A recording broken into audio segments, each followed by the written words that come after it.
dan rekan-rekan saya dari tim audit internal audit kepatuhan pajak PT Indah Sejahtera. Dengan saya Shalina Dasunarko, saya sebagai supervisor tim audit kepatuhan pajak. Dengan rekan saya Valentina Vina Putri sebagai auditor. Saya Kesya Ules sebagai auditor. Saya Shania Salsa Destiana sebagai auditor. Saya Dia Pingadini sebagai auditor. Di sini saya dan rekan-rekan saya akan melakukan audit internal terhadap PT Indah Sejahtera, terhadap audit kepatuhan pajak PT Indah Sejahtera. Sebelum kita membahas audit kepatuhan pajak pada PT Indah Sejahtera, mari kita bahas sekilas apa itu audit kepatuhan pajak.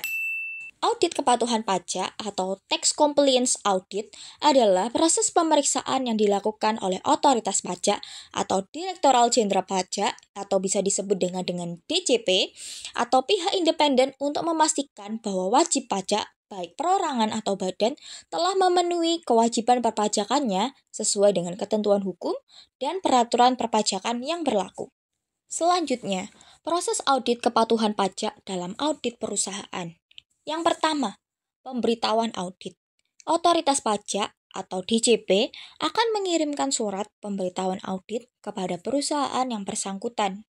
Surat ini biasanya berisi informasi mengenai periode pajak yang akan diperiksa serta dokumen-dokumen apa saja yang harus dipersiapkan.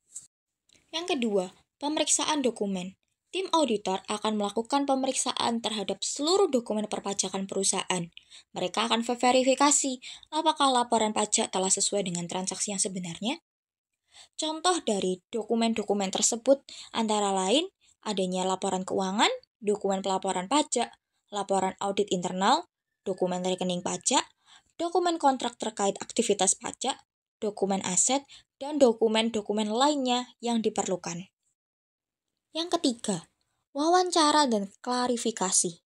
Dalam beberapa kasus, auditor mungkin akan melakukan wawancara dengan beberapa pihak-pihak yang berada di perusahaan untuk mendapatkan klarifikasi terkait transaksi-transaksi tertentu.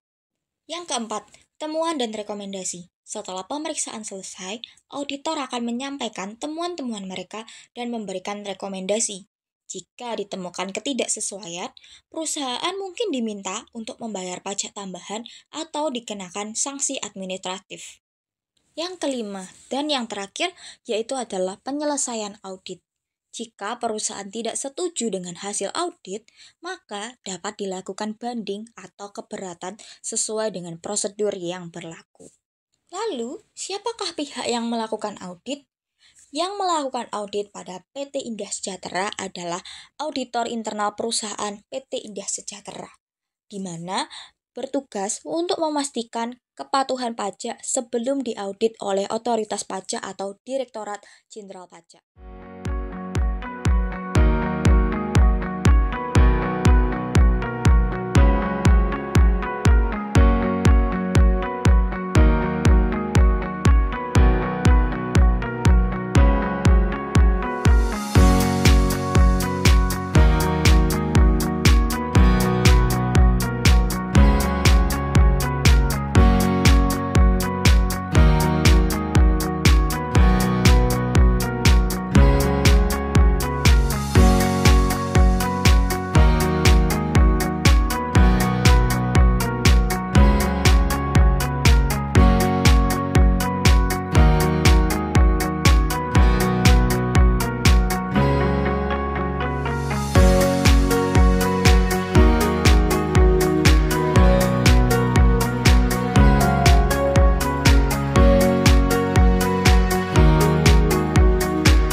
Audit terdapat adanya kertas kerja. Kertas kerja audit adalah seluruh catatan dan dokumen yang disiapkan serta dikumpulkan oleh seorang auditor selama proses audit sebagai bukti atas pelaksanaan prosedur audit dan dasar dalam menarik kesimpulan audit. Kertas kerja ini memuat informasi yang relevan dan cukup untuk mendukung opini auditor terhadap laporan keuangan atau aspek tertentu yang sedang diaudit oleh seorang auditor. Kertas kerja audit dibagi ke dalam beberapa jenis, seperti kertas kerja pendahuluan, kertas kerja lanjutan, Internal Control Questionnaire atau ICQ, daftar temuan, dan rekomendasi. Masing-masing lembar memiliki nomor referensi, isi yang spesifik, serta tanggal pelaksanaan audit. Dengan adanya kertas kerja audit, proses audit menjadi lebih akuntabel, terstruktur, dan dapat dipertanggungjawabkan secara profesional. Dalam hal ini, contohnya adalah mengaudit kepatuhan pajak pada PT Indah Sejahtera.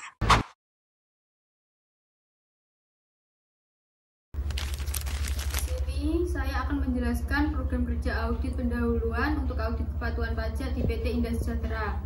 Saya akan membahas langkah-langkah audit yang dilakukan oleh tim audit internal selama periode audit 20 hingga 23 Mei 2025.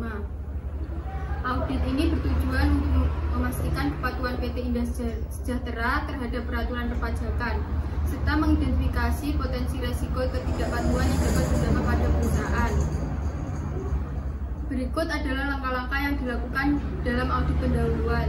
Yang pertama, mengumpulkan dan meninjau dokumen pajak seperti SPT tahunan, SPT masa, e-bukot, dan e-faktur. Yang kedua, memverifikasi NPWP, pengukuhan PKP, serta menggali tas wajib pajak perusahaan. Yang ketiga, menelaah kebijakan akuntansi pajak dan sistem pencatatan perpajakan yang digunakan perusahaan. Yang keempat, menganalisis potensi resiko ketidakpatuhan atas PPh 21, PPh 23, PPh 4 ayat 2, dan PPh badan. Yang kelima, melakukan wawancara dengan staf pajak dan keuangan. Yang keenam, mengidentifikasi area beresiko terkait pajak, baik biaya maupun pendapatan. Yang ketujuh, menyusun fokus dan ruang lingkup audit berdasarkan temuan awal. Tim audit internal melakukan beberapa langkah kerja utama. Yang pertama, menelaah dokumen perpajakan seperti SPT tahunan, SPT masa, bukti potong, e-bukot, dan e-faktur, SSP, bukti pembayaran pajak lainnya. Yang kedua, memeriksa data identitas wajib pajak, termasuk verifikasi NPWP, PKP, NIK, dan legalitas badan usaha. Yang ketiga, menganalisis sistem pencatatan pajak untuk memastikan sesuai dengan ketentuan fiskal. Yang keempat, identifikasi jenis pajak yang relevan sesuai aktivitas usaha perusahaan. Yang kelima, wawancara dengan staf pajak dan keuangan untuk memahami laporan dan pengelolaan pajak di perusahaan. Yang keenam, mengevaluasi resiko kepatuhan seperti kekurangan bayar, keterlambatan, atau denda pajak. Yang ketujuh, menentukan fokus dan ruang lingkup audit lanjutan berdasarkan hasil temuan awal. Seluruh proses audit pendahuluan ini dilaksanakan oleh tim audit internal dan diperkirakan memakan waktu 1 hari. Demikian penjelasan singkat mengenai program kerja audit pendahuluan untuk audit kepatuhan pajak di PT Indah Sejahtera. Kali ini saya akan membahas hasil program kerja review dan pengujian atau sistem pengendalian manajemen di PT Indah Sejahtera, khususnya pada audit kepatuhan pajak. Yang pertama, apakah perusahaan memiliki dan menjalankan SOP perpajakan? Jawabannya tidak. Pelaksanaan langkah kerja ya, karena perusahaan tidak memiliki SOP perpajakan. Tim audit melakukan langkah-langkah sebagai berikut. Yang pertama, menelusuri penyebab tidak adanya SOP atau pelaksanaannya. Yang kedua, mengidentifikasi risiko sanksi atau denda pajak. Yang ketiga, mencatat ketidaksesuaian dan memberikan rekomendasi perbaikan. Yang ketiga, mengumpulkan bukti kelemahan seperti keterlambatan, pelaporan, atau dokumen yang tidak lengkap. Yang kedua, apakah perusahaan melakukan pemotongan pajak penghasilan PPh 21,23,26 sesuai ketentuan? Jawabannya ya, pelaksanaan kerja ya, karena tim audit melakukan verifikasi sebagai berikut. Yang pertama, memverifikasi bukti potong dan setor pajak ke DJP. Yang kedua, pencocokan antara data pembukuan dan bukti potong yang diterbitkan. Yang ketiga, melakukan wawancara dengan pihak terkait seperti HRD dan finansial. Yang ketiga, apakah perusahaan melaporkan dan menyatakan PPN tepat waktu? Jawabannya ya. Pelaksanaan langkah kerja ya. Langkah kerja yang dilakukan auditor meliputi verifikasi faktur pajak, e-faktur dan SPT masa PPN. Yang kedua, mencocokkan data penjualan dan pembelian dengan SPT, wawancara dengan staf pajak, dan melihat jadwal pelaporan perusahaan. Yang terakhir, penutup. Berdasarkan hasil review, terdapat beberapa area yang sudah berjalan sesuai ketentuan. Namun ada juga yang memerlukan perbaikan, terutama terkait SOP perpajakan. Baik, melanjutkan dari depan saya sebelumnya, di sini saya akan memaparkan tentang hasil program kerja audit lanjutan atas audit kepatuhan pajak pada PT Indah Sejahtera. Audit ini dilaksanakan pada tanggal 20 hingga 23 Mei 2025 dan tercatat dengan nomor KKA 01. Untuk yang pertama ada tujuan audit lanjutan. Tujuan dari audit lanjutan ini adalah sebagai tindak lanjut atas temuan ketidaksesuaian dalam pelaporan dan pembayaran pajak yang ditemukan pada audit sebelumnya. Dengan audit lanjutan ini diharapkan dapat diketahui penyebab ketidaksesuaian serta solusi perbaikan yang bisa dilakukan perusahaan untuk kedepannya. Untuk temuan yang pertama yaitu ada keterlambatan pelaporan PPh 21. Temuan pertama adalah adanya keterlambatan PPh 21 selama 3 bulan berturut-turut. Untuk menindaklanjuti temuan ini, langkah-langkah kerja yang dilakukan auditor adalah sebagai berikut. Yang pertama yaitu memverifikasi tanggal pelaporan dan pembayaran PPh 21 untuk melihat apakah memang terjadi keterlambatan. Untuk yang kedua yaitu membandingkan hasil verifikasi tersebut dengan batas waktu pelaporan yang telah diatur oleh Direktorat Jenderal Pajak sesuai regulasi yang berlaku. Yang ketiga yaitu melakukan wawancara langsung dengan staf pajak perusahaan untuk mengetahui apa kendala utama yang menyebabkan keterlambatan tersebut. Melalui langkah ini, auditor berupaya mengidentifikasi apakah keterlambatan bersifat teknik, administratif, atau disebabkan kurangnya pengawasan internal. Selanjutnya, temuan yang kedua yaitu tidak adanya evaluasi internal kepatuhan pajak. Yang pertama, langkah-langkah kerja audit untuk temuan ini mencakup pemeriksaan terhadap dokumen evaluasi kepatuhan pajak untuk memastikan apakah benar tidak ada catatan evaluasi yang dilakukan dalam kurun waktu tersebut. Yang kedua yaitu wawancara dengan manajer keuangan atau pajak internal perusahaan untuk mengetahui alasan mengapa evaluasi tidak dilakukan. Yang ketiga yaitu mengembangkan rekomendasi perbaikan prosedur agar evaluasi rutin dapat dijadikan sistem yang berkelanjutan. Temuan ini penting karena tanpa evaluasi rutin perusahaan beresiko mengulangi kesalahan yang sama secara terus-menerus. Sebagai penutup dari kedua temuan di atas, kami merekomendasikan agar perusahaan melakukan monitoring internal yang lebih ketat terhadap jadwal pelaporan pajak dan membuat jadwal evaluasi berkala minimal setiap 6 bulan sekali. Dokumen ini akan digunakan sebagai dasar dalam laporan audit akhir dan sebagai pijakan bagi manajemen untuk melakukan perbaikan sistem kepatuhan pajaknya.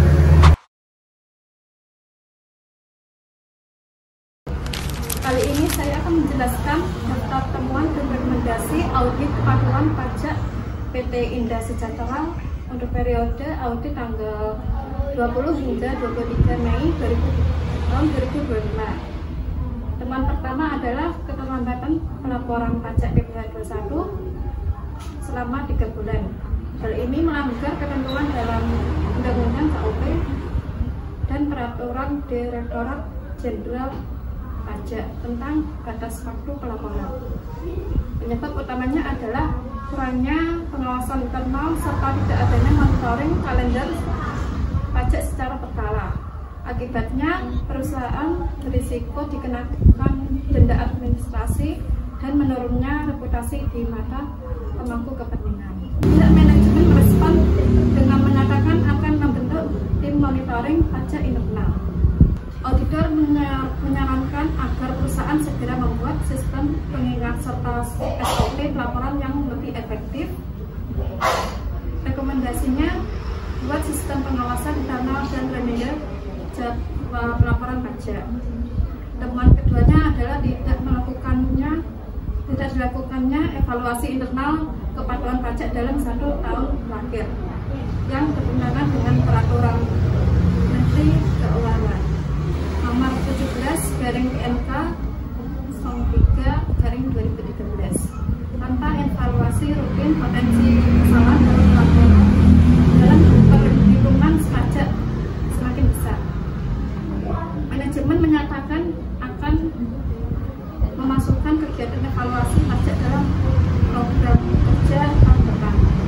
Dari sisi auditor, kegiatan evaluasi harus segera dijadikan agenda rutin. Rekomendasinya, tetapkan evaluasi pajak internal minimal 1 kali dalam 1 tahun. Demikian pemaparan hasil audit kepatuhan pajak PT Indah Sejahtera.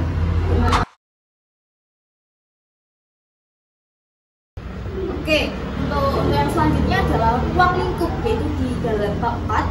Audit ini mencakup seluruh unit kegiatan operasional di fasilitas PT Indah Sejahtera, termasuk namun tidak terbatas pada PPh Pasal 21, PPh Pasal 23, PPh Badan, PPN, dan pajak-pajak lainnya yang relevan.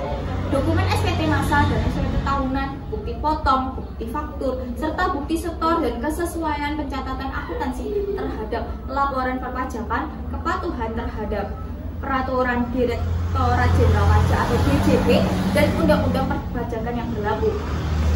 Audit ini juga dilakukan untuk pendekatan berbasis risiko dan mempertimbangkan efektivitas sistem pencatatan, kepatuhan hukum, serta keterlibatan manajemen dalam melakukan kewajiban perpajakan.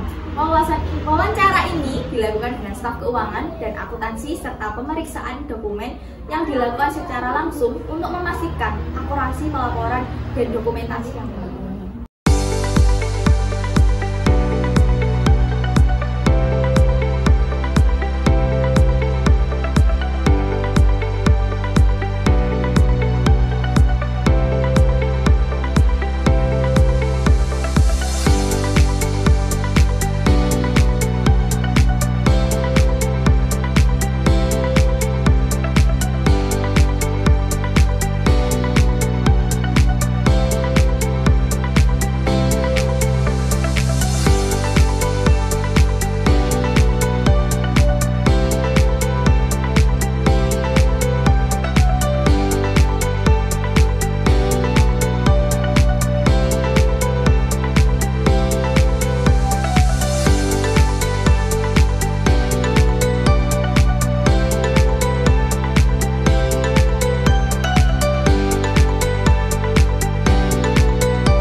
Kesimpulannya, audit pajak merupakan bagian penting dalam kepatuhan perpajakan di sebuah perusahaan. Dengan persiapan yang matang dan dukungan dari konsultan pajak profesional, perusahaan dapat menjalani proses audit dengan lebih lancar dan menghindari sanksi-sanksi yang tidak perlu.